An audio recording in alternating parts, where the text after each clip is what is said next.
proposed that she will propose.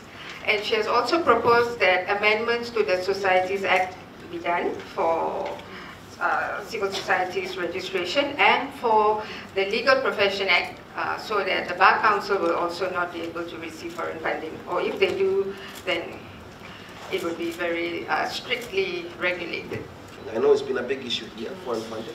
I devoted a whole report on this a few years ago, well before this crisis in Malaysia, looking at the concept of foreign funding and how that affects issues. You know, there are a number of ways of looking at foreign funding. One is that everybody in the world receives foreign funding. Everybody. Governments receive foreign funding. They take out loans.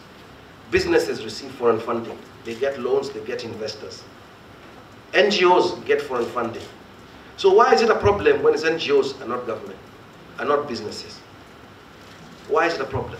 If everybody is in a globalized world, why do we pick on one and say it's wrong and the rest are okay?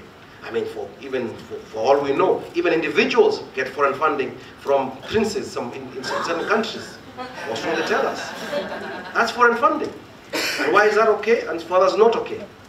So the question here has to be a common standard. And that if it's okay for the Malaysian government, Indonesian government, Kenyan government to receive foreign funding, then everybody should receive foreign funding. Transparency is fine, I think it should be done. But everybody should. We should not have one standard. And you should not try and make it as though those who are receiving money from OSF, for example, are more evil or more dangerous than others. What about those Saudi princes who are giving money? Are they not dangerous? Are they not influencing people? These are the questions we have to ask. Because it's one standard. The issue here is one standard that has to be maintained. And that's what's important in countries across the world. And it's not just about Malaysia.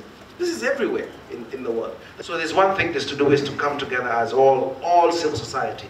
That this is not just about human rights. It should not be about Bar Council. It is a restriction of foreign funding.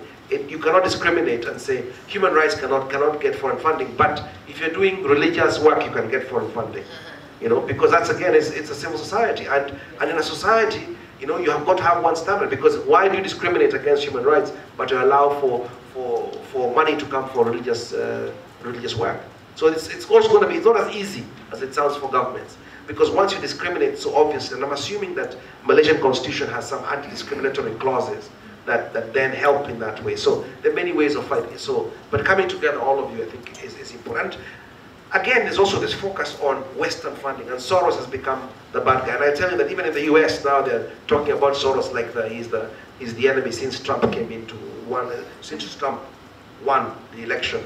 But then it's not just that. There's a lot of money going around. There's Russian money, there's Chinese money, there's Saudi money, there's Emirates money. There's a lot of money coming in, flowing across the world. So it's not just one form of money. And I think if we deal with that, the better.